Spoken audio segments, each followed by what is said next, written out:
At 2 in the morning, the door rattled like a weak heartbeat, and my bad roommate wasn't home. The knock kept time with the thunder. I held an envelope with both our names on it, a secret heavy as coins. Whoever was outside whispered, "Richard, we need to talk." Now, I wasn't supposed to have a roommate at 33. At that age, you're supposed to have habits solid enough to invite people in for coffee without worrying if they'll see through you, but also flexible enough to share a couch without friction. I had none of that. I had my spreadsheets and my habits and a lease I could barely afford after my last place was renovated into something with quartz counters and a price tag that didn't acknowledge a salary like mine. Cleveland is usually kind about the cost of living, but kindness bends under certain landlords. So I said yes to a roommate, and the universe sent me Timothy. He arrived late on a rain-bright Saturday with a duffel that looked like it had survived an unkind decade and a guitar case that he treated like a sleeping infant. There was a chip on his front tooth, a constellation of freckles across his nose, and a way of moving that made the hallway seem too narrow for him. Not because he was big, but because he brought too much life with him. The building smelled like the usual stew of stairwell dust and cooked onions. He offered his hand. I noticed the calluses across his fingers and the slight tremor of either nerves or caffeine. "Richard," he asked, "I'm Timothy. Thanks for not ghosting. People on the internet are a trip." "Come in," I said, because I still knew how to be polite even when my palms were damp. "Welcome." Back then our apartment was bare in an honest way. 2 windows that looked toward the lake as if the building were peeking. Hardwood floors that had already learned to creak under the truth. A kitchen barely big enough for a pot and an apology. I'd kept it clean out of self-defense. When I told people I worked as a claims adjuster, I could see them filing the words under gray, under wears a belt, under pays on time. They weren't wrong. I liked predictability. I liked lists. I liked the quiet. Timothy liked none of those. He liked turning the stereo too loud, then laughing and turning it down when he saw me pause in the hallway with laundry balanced on my hip. He liked leaving cereal bowls in the sink as if they were little boats that might carry us to a better day later. He liked a shoulder bag full of folded flyers, gig posters, and a rolling collection of pens that escaped into our furniture. When he moved in, he took over the smallest bedroom and insisted the slanted ceiling gave it character. He slept with the window cracked even in January. He had a habit of putting things down in the same way people who grew up without much learned to, where he could see them, even if it meant the keys lived on top of the toaster for a week. The first real conversation we had wasn't about rent. It was about soup. I was making a pot of chicken soup the week he moved in because my mother had taught me that soup is what you do when nothing else makes sense. The stock bubbled, and the fragrance filled the apartment with something that felt like a hand on the back, steadying me. Timothy came in from a smoke on the stoop, shivering because he never remembered a jacket, and stopped in the doorway. "That smells like a day I didn't think I would get," he said. I wasn't sure what to do with words like that. So I ladled a bowl. He took 1 spoonful, closed his eyes, then opened them with something gentler inside. "I'm not allergic to anything," he added, as if that were both a joke and a peace offering. "Except maybe paperwork. We weren't friends, not yet, but we were headed there." The first week, I found his socks under the coffee table and his laughter in my head when I tried to sleep. I'd wake to the rhythmic thunk, thunk, thunk of a dryer that needed leveling, and then hear the soft strum of his guitar, finger-picking in the next room. He played like someone who'd taught his hands to speak before his mouth did. Sometimes he hummed under his breath, a song built out of small regrets and big hopes. If I stood in the kitchen pretending to wash a dish I'd already washed twice, he'd turn his head just so, as if he knew I was listening. There were rules. I printed them and taped them to the fridge, because that's what you do when you're me. No shoes in the apartment. Dishes to be done before bed. No candles because the building's wiring seemed to be held together with faith and duct tape. The rules looked like control. They were really prayers. He read them and nodded. "Fair," he said, and signed his name on the bottom like a treaty. I'll try. He did try, which is why I had to rewrite what I meant by bad. Timothy was a bad roommate in the way that the universe is bad to tidy maps. He introduced entropy like it was a party trick. He left a dish sometimes. He borrowed my hoodie and left a faint ring of beer on the coffee table that I buffed out with a rag and a muttered conversation with my own standards. He gave our neighbor Mr. Ung $30 cash on a Tuesday because Mr. Ung said his grandson needed a field trip fee by Friday. And when I found out, I said, "That's not a budget line, Timothy." And he said, "Maybe the budget needs to meet the grandson." And I had to concede that maybe spreadsheets weren't the only way to measure stability. He worked nights at a bar 2 blocks away, a place where the light was gold at the edges, and the regulars watched the Cavaliers with a ferocity that kept the cold outside. Some nights he played guitar there too, after the dinner rush, which smelled like fryer oil and microwave cheese. I went once because he left a flyer on the kitchen table with a circle around a date and a messy arrow that said, "If you want." I tore the flyer in half by accident while picking it up and taped it back together. Then I watched him on stage, a pinprick of light in a room full of shadows, singing words he'd written. He sang about Lake Erie in winter, the ice like windows you can't see through yet, and a boy who tried to be strong and learned instead to be honest. I stood near the bar with a club soda, my hands clenched in my pockets, and felt something loosen in my chest. After the set, he found me, sweating through a shirt with pearl snaps that probably had a story I hadn't heard. "You came," he said, and his voice did that thing where it slid past defenses. "Eventually," I said, because I didn't want to admit I'd been there since the first chord. "We walked home through air so cold it cleared me out." He told me about growing up on the West Side, about a mom who worked 2 jobs and taught him how to make mac and cheese in a crusted pan when it seemed the whole world had gone to one channel of bad news, about a dad who was like lake fog, there and then not there. He stopped under a streetlight and sketched the shape of what came next with his hands, as if the air would remember. "I'm trying to get better," he said. And I didn't know if he meant as a musician, as a person, or as a roommate. "Me too," I said, and meant all of it. The envelope came on a Tuesday, a day the world had agreed to pretend was manageable. It was addressed to both of us. Our names sat together in a font that was trying too hard to be official. I picked it up from the lobby and felt that tug in my gut that comes with any envelope that isn't a catalogue or an ad for pizza. I didn't open it right away. I put it on the table next to the salt shaker that had lost its top and a stray string from Timothy's guitar, and I stared at it. There was other mail that day. A flyer for a new laundromat that promised lavender-scented fabric softener and free Wi-Fi. A health insurer postcard with a stock photo of a woman laughing into a salad. I sorted all of it into piles because touching mail felt like an anchor. The envelope waited. That was also the day a man called the apartment asking for Timothy. The caller ID displayed a number that could have been anyone's. Timothy wasn't home. I nearly let it go to voicemail, but habit had me answer with my name. The voice was male and tired, with a layer of authority. "This is Detective Alan Price with the 2nd District. I'm looking for Timothy Brennan. You live at 3202 Detroit, correct?" "Yes," I said, because lying rarely makes debt less real. "He's not here right now. Can I take a message?" "Tell him to call me as soon as he can," the detective said. "It's about an incident at Millie's on Sunday night." Millie's was the bar where Timothy worked. The detective added his number. I wrote it on a receipt on the counter and stared at the numerals as if they were an answer key to a test I'd never studied for. An incident could mean anything. A bar is a place where someone breaks a glass or a promise almost every hour. Still, my brain lined up worst-case scenarios because it liked to be ready for the meteor that might never fall. When Timothy came home that evening, he was wearing a denim jacket too thin for February. His hair was damp, his cheeks chafed from the wind. "You made dinner?" he asked, hopeful and guilty at once, because he could smell the baked ziti and the truth. "I did," I said. "And someone called for you?"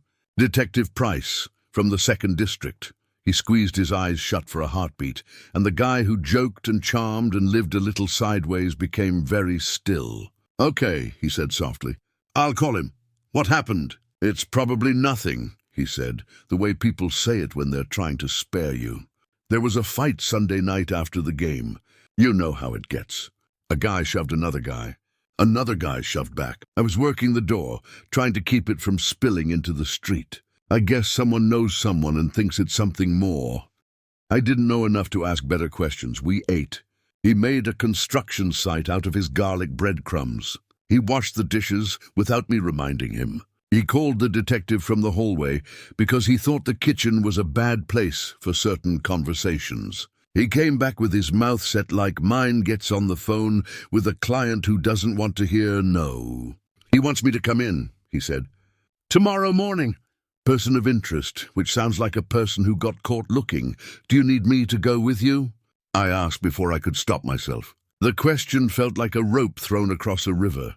He looked at me with surprise that warmed into something else. "Would you?" "Yeah," I said, and tried not to sound like someone who slept with a hand outstretched. We didn't sleep much. I lay in the dark, hearing the radiator tick like old knuckles, and thinking about how easily life can reinvent you as a headline. Around 2, when the city had settled and we were supposed to be too tired to worry, the knock that would become part of our story arrived. An insistent, impatient knock. A voice through the door saying my name. I picked up the envelope because it was closest to my hand, because I needed to hold something that felt like a fact. The voice said, "We need to talk now," and I thought about how much in my life had been delayed. I didn't open the door. "You don't do that at 2 a.m. in our building. You check. You hold your breath. You look through the peephole the superintendent installed after someone's cousin tried to sell insurance and ended up selling a vacuum out of a trunk. I saw a man in his 40s with a winter's worth of wear on his face and a badge just high enough to discourage arguments.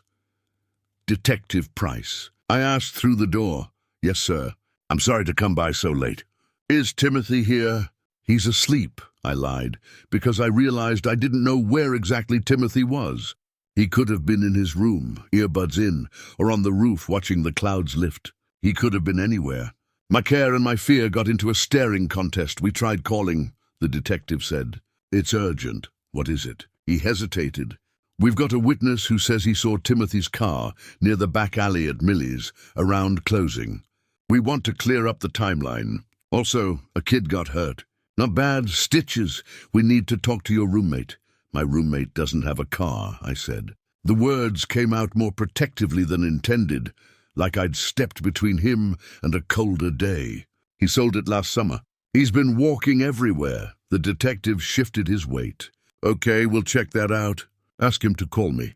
Again, sorry for the hour, I waited until I heard his footsteps move down the hallway before I breathed. I put the envelope on the table and looked toward Timothy's door and realized it was open. His bed was empty, sheets a rumpled confession.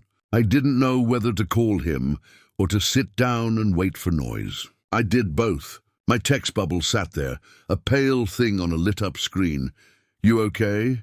It wasn't the question I wanted to ask. That would come later. He came home 30 minutes later with wind in his hair and apologies in his mouth. "You met the detective," he said. "I went for a walk because I couldn't sleep. Didn't mean to freak you out." "The envelope came," I said, as if that explained my insomnia. "It's for both of us." He stared at it like a magician stared at a deck of cards, waiting for the reveal. "Open it?" I wanted to wait. Together, at the kitchen table at 2:30 in the morning, we opened the envelope with both our names on it and read the words that threatened to unhouse us. Notice to vacate.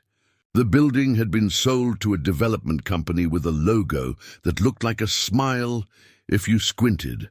Our lease would not be renewed. We had 60 days. For a second, our beautiful, difficult apartment seemed to lift, the floor dropping out from under it. The radiator still ticked. Somewhere outside, a train horn moaned. Timothy's breath fanned over the paper. He said one word, a word I won't repeat because it wasn't really about anger so much as grief. I scaled the ladder in my own head. The one that climbed from bank account to calls to make to could I move back to Mom's if I had to. Even though Mom had been gone 3 years and the house had been sold to a couple who put in a breakfast nook that I nicknamed Surrender. He put his fingertip on our names printed together and said, "We'll figure this out. We." His eyes flicked up. "Unless you're planning on leaving me to deal with this in my sleep." "We," I said. It felt like a promise I'd been waiting to make to someone. And the someone happened to be a bad roommate with a good heart and a way of making me think not everything had to be ironed before it could be worn. The morning after, I took off work. I called my supervisor and said there was a personal matter, and she said, "Take care of it, Richard. Life's more than forms."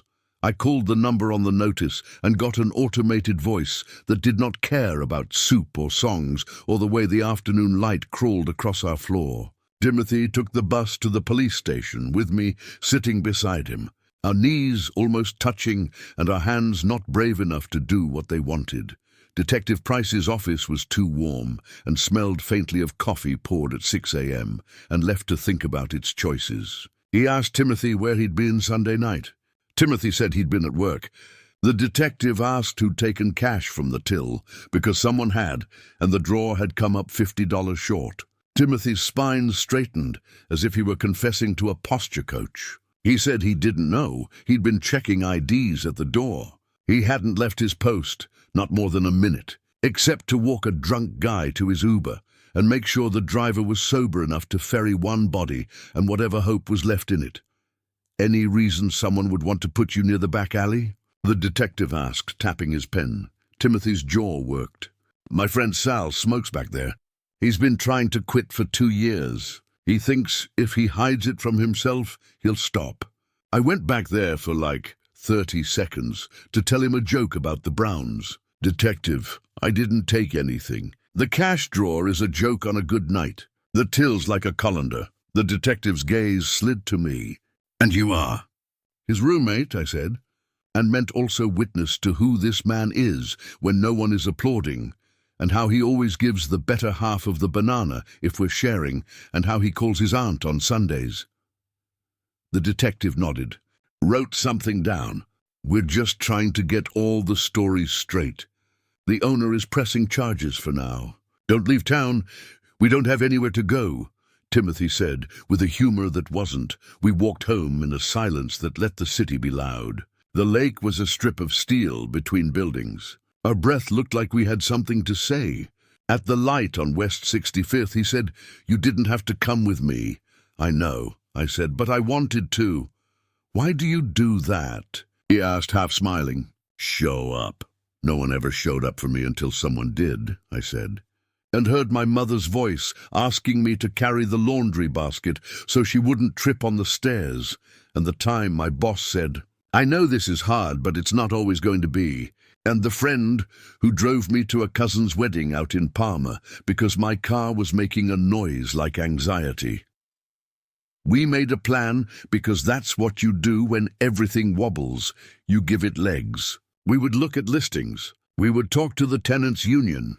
Timothy would go back to work and face whatever music was playing. I would make a pot of beans that could be stretched into something else. We would not avoid the envelope as if it would get bored and leave. We put it under a magnet on the fridge like it was a child's drawing, so we couldn't pretend it wasn't ours. We also had to speak about the other thing happening at the same time. The way his laugh had started to locate itself right under my ribs. The way his hands knew where everything in the kitchen lived now. The way my day arranged itself around the possibility of running into him in the hallway between shower and breakfast. I'd never been shy exactly, but I'd learned to keep certain truths low in the mix. The last time I let a man in, he'd looked at my routines with a polite smile and then left, saying, "You're lovely, Richard, but I need someone who's less safe." Safe had kept me standing. Safe had also kept me lonely. On Thursday, I came home to find Timothy sitting on the floor with a plant between his knees. It was a pothos, the kind you get when you don't trust yourself to be complicated. "His name is Norman," he said. "He's a plant," I said, then added, "Thank you." Figured we could use something that grows no matter what, he said. Also, I got suspended. My head snapped up. What? He grimaced. Millies. They're investigating, which means I'm out tips for the weekend, which means I am cold with worry. We'll tighten, I said, and I meant we. I meant beans and rice and a movie on the couch instead of 2 tickets somewhere I had to iron for. I meant we can do this if you let me hold this with you. Sometimes I think I'm no good for you, he said. As a roommate, I mean. I can handle a coffee ring, I said. I can't handle a lie. He reached out then, a hand warm and open, and I took it. There are moments in a kitchen where the light is just ordinary, and the floor needs sweeping when you change your life. This was one. We didn't kiss, not yet. But in that pressure, in the way his fingers slid against mine and stayed, was the quiet sound of a door opening. The building's sale went from rumor to press release. The neighborhood buzzed with it. Mrs. Alvarez from 2B knocked on our door with a casserole and a petition in the same hand. She had a voice that kept threads murmuring between decades. We're not leaving without letting them know how long our memories are, she announced. Timothy signed the petition and offered to design a flyer. I checked the grammar on his copy and watched him not get annoyed. He added a small drawing of the building. Its corners softened as if he saw it with as much affection as I did.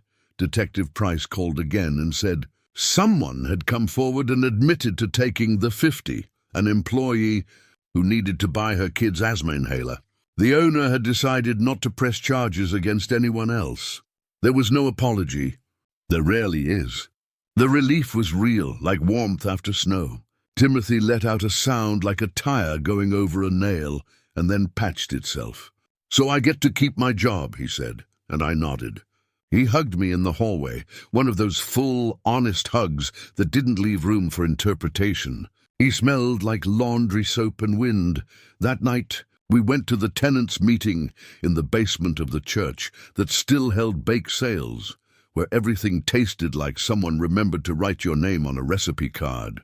There were folding chairs and coffee urns and people who had lived in the building longer than we'd lived in the city. A legal aid lawyer stood up and said we had rights. That word rights steadied me. We decided to ask for more time. We decided to ask the new management to meet with us. We decided to present the building as a family instead of a spreadsheet. In the weeks that followed, something started to bloom between us, careful as a green shoot. I found him on the couch one Sunday morning, asleep with a book open on his chest, his mouth slightly open. I put a blanket over him, and he woke and smiled at me like I'd brought him good news. We developed a language of small notes. He left one on my cereal box, save some milk for tomorrow. I left one on his guitar case. You sounded like something the lake would keep. He rolled his eyes and taped it to the wall above his desk anyway. He could still be a disaster. He left the stove flame low once, and we both smelled gas and panicked and then laughed because the valve wasn't fully open. A fix Mr. Eng, accomplished with a wrench, and a story about the time his mother boiled water with a hairdryer during a power outage. He tracked salt and mud onto the floor and then swept it up, humming like repentance. He argued with the coffee maker and lost. He was my bad roommate. He was also the best thing that had moved into my life since my mother's plant cuttings took root. One night, after we'd made a list of apartments to look at and circled one across town that had a window big enough for Norman, we went to his bar to celebrate not giving up. The place was crowded with people who had made the decision to be exactly where they were. Timothy played a set, and this time I sat at a table so close I could see his thumbnail nicks. He sang a new song, something I'd never heard, about a door that you keep walking through because on the other side is the same room, but brighter. He looked at me on the last verse, and the room blurred because sometimes joy puts a lens between you and trouble and lets you rest. After his set, we went outside into the kind of night that makes you think you could shout and be heard across the lake. He ran his hand through his hair and looked over at me like he was stepping into traffic. "Richard," he said, "my name's shaped like kindness. Can I ask you something that could make this all weird if the answer is no? Ask, are you in love with me?" He smiled, small and terrified, like a child showing you a broken thing he wants to fix. For a second, the snow made a soft hiss in the streetlights, and the cars hummed by, and I could see my life branching in two directions. My whole childhood had been people avoiding the hard name for what they wanted, because if you don't ask, you can keep pretending. I was done with pretending. I was done with safety that translated as silence. Yes, I said. I am. He closed his eyes like he was standing under a shower after a day that did too much. Okay, he said. Good, because I'm in love with you too. And I was trying to figure out how to make rent and not ruin this, and then realize that loving you might be the thing that helps me finally show up everywhere else. We didn't kiss then either. It sounds like a missed cue, but it felt like respect. We held each other's faces with our eyes. We walked home, not because the bus wasn't running, but because the walk had become ours. When we got to the apartment, he closed the door and leaned his back against it, and I stood a foot away, and we both started to laugh like people who had found something under a couch they thought they'd lost. Then we kissed, careful at first, as if it were a glass handed over a sink, then with the kind of care that gets bolder, that trusts itself, that builds a home out of mouths and breath. His hands were warm on my shoulders. Mine found the small of his back, the place where a person's everyday burden sits. He tasted like peppermint and relief. The next morning, everything was the same and not. The envelope was still on the fridge with its bad news. The coffee maker still had a vendetta. But now there was a we that wouldn't let go of the problems like they belonged to me alone, or to him alone. He left for a lunchtime shift with a kiss so quick it felt like a secret between us and the air. And I went to work and corrected an estimate for a man who had misunderstood what limited water damage meant. And when I got home, there were flowers in a milk bottle on the table. Not roses, not anything expensive. Daisies like sunlight. A note next to them said, "For the table where we decide things, the fight we were due to have arrived anyway, because love doesn't banish friction. It makes it worth it." It started over an email forwarded by the new management that said they could give us 90 days if we agreed to a rent increase for the extension that felt like punishment for wanting time. I said, "We can't afford that," as if I were the only one who monitored our budget.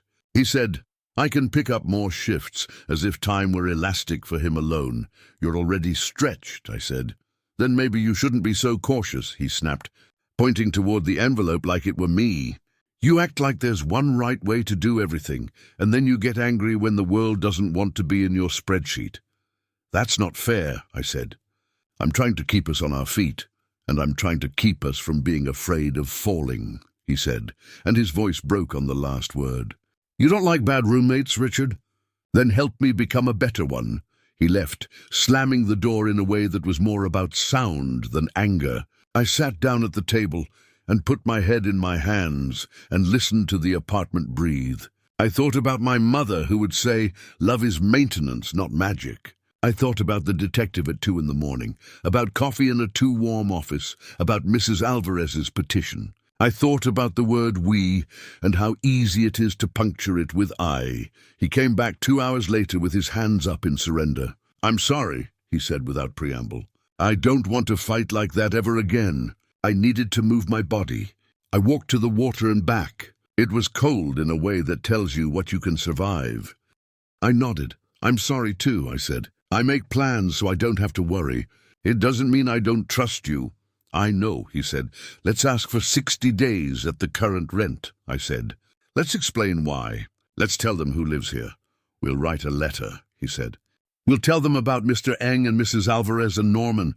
We'll tell them how the kids on the 3rd floor run down the hall like joy in socks." We did. I wrote it.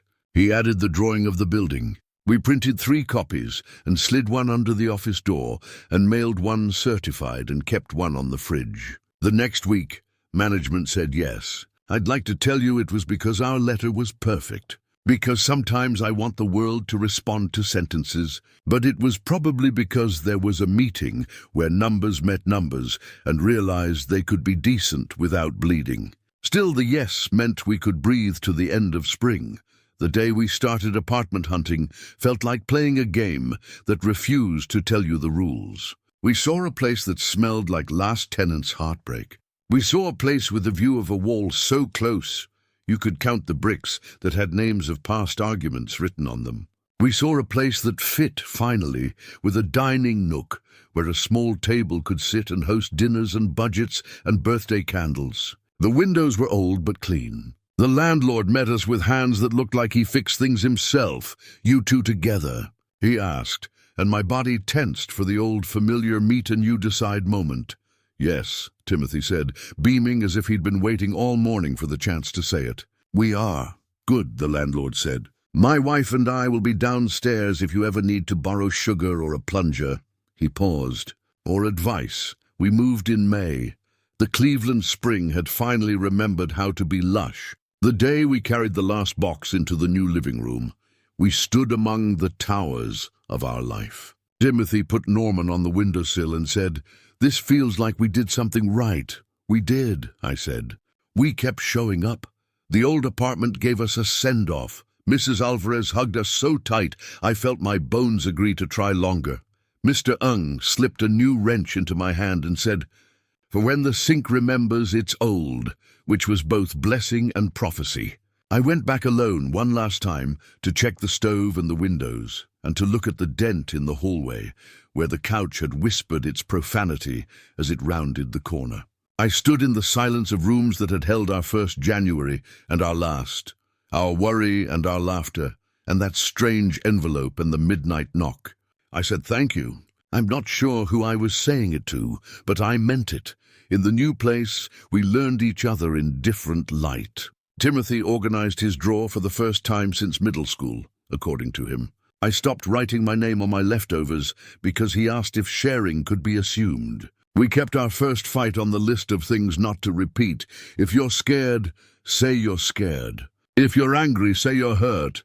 If you don't know what to cook, say something with tomatoes, and we'll figure it out. He kissed me in the kitchen, in the hallway, at the sink, at the door, as he left for work, and when he came home, he'd say, "Hi," like the word had been his favorite part of the day. We bought a couch that didn't need to swear to make corners. We invited friends over who didn't mind floor seating yet. We adopted a cat from the shelter, a small calico with a crooked ear who approached life cautiously but decided quickly once she'd decided. We named her Penny for luck, for small coins that add up, for the way she leapt on the table and skittered off without breaking anything, the way love can be messy and still not ruin what matters. Penny slept on Timothy's guitar case and ignored my spreadsheets until she wanted to nap on them. When she knocked a glass off once, Timothy looked at me wide-eyed, and I said, "It's just a glass," and I meant it. He wrote more songs. He sang in the kitchen. He got his shifts back and then some. He learned how to silence his phone when we slept, and how to leave the lid on the pasta sauce because our ceiling was white and enthusiastic. I learned how to let the bed stay unmade until afternoon. I learned that people like us, people who think they have to be solely their own maintenance, can be cared for. I said I love you in the car, in the grocery store aisle between the cereal and the oatmeal, while he sorted bananas like a man who understood ripeness. He said, "I love you back," like he was checking a line off a list he never thought he'd own, and kept finding reasons to add to it. On a Sunday in June, he took me to the lake at dusk. The water was glassy and patient. People threw frisbees like little moons. He brought a blanket and a bottle of unsweet tea and a bag of pretzels. He held my hand and told me a story I didn't know yet, how he'd once been part of a group that rode skateboards down the middle of the street at midnight just to feel the world give way, how he'd learned the hard way that some friends are only your family until the cops arrive, how he'd slept on couches and thought, this is just practice for being a person. He told me how he loved me, and it made the practice feel like it had been worth it. "Do you still think of me as a bad roommate?" he asked, grinning, a little tentative because we were still us. "Yes," I said, and he laughed so hard he knocked over the tea. "You're a disaster, Timothy, and I'm grateful. You leave lights on, and you dry socks on door handles, and you cry at those commercials about dogs. But you show up. You keep trying. You let me love you without handing me a script. You're my bad roommate who turned out to be my favorite person." He put his forehead against mine and whispered, "Deal." Later, in our kitchen, the window opened to a night warm enough for the smell of cut grass to slip in. He brought the envelope out of the drawer, where we kept takeout menus and tape and old batteries. He held it up by its corner, as if it were an old photograph of two people just learning how to be us. "We could throw it away," he said. "We could," I said. "Or we could keep it as a reminder." "Of what?" he asked, turning it over, the way a person turns a coin in his palm to feel its weight. "Of that night we learned to say we," I said.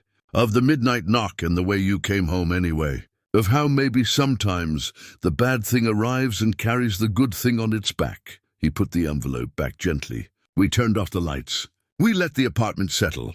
Penny jumped onto the bed and announced that she would be sleeping between us and had no interest in negotiating. He wrapped his arm around my waist, and I put my hand over his. The dark was full of a kind of quiet that only comes when the day has offered you its worries and you've taken only what belongs to you and handed the rest back to time. We were not perfect after that. Love didn't sand off our edges so much as make us careful where we put them. We paid our rent on time, and we were late once, and we called and talked to a human voice who said okay. We bought a better coffee maker on sale and laughed like people who had learned how to pick their battles. We got a second plant because Norman thrived under our combined benign neglect. We visited my mother's grave on the anniversary of her death, and I introduced her to Timothy. And he stood there with his hands in his pockets and told her I was the best man he knew, and I said, "He leaves the milk out," and the wind moved through the trees like a reply.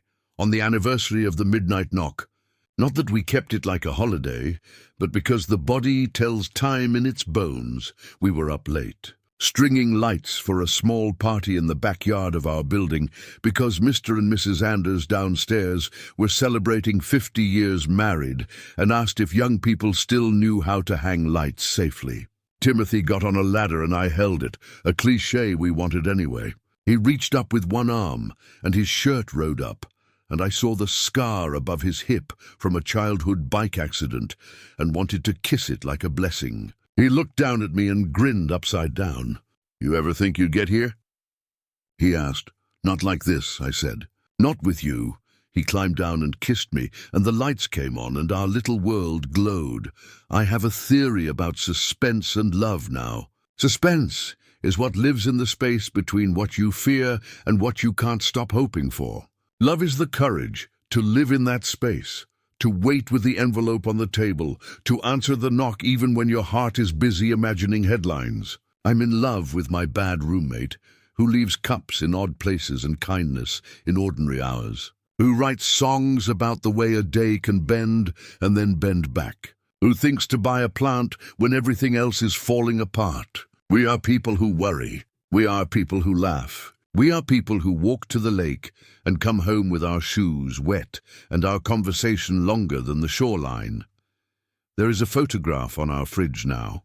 It's of us on the back steps, arms around each other's shoulders, Penny in the corner being unimpressed. Behind us, the city rises like a chorus. In my eyes is the relief of a man who knew enough to be careful and then knew enough to let careful go. In his eyes is the gratitude of a man who thought he had to break to be interesting and learned he could be loved intact. Between us, a small space that will always be for the laugh that hasn't arrived yet. Sometimes, when he's asleep and I'm up because my mind is making lists like families, I go into the kitchen and pour a glass of water and look out at the street where we once thought we might lose everything. The street is the same. We are not. The envelope is still in the drawer. The knock has become a story we tell ourselves to remember the life we chose next. And when I go back to bed, he turns toward me even in sleep, an instinct honed by love, and I rest my hand on his shoulder and feel the world steady.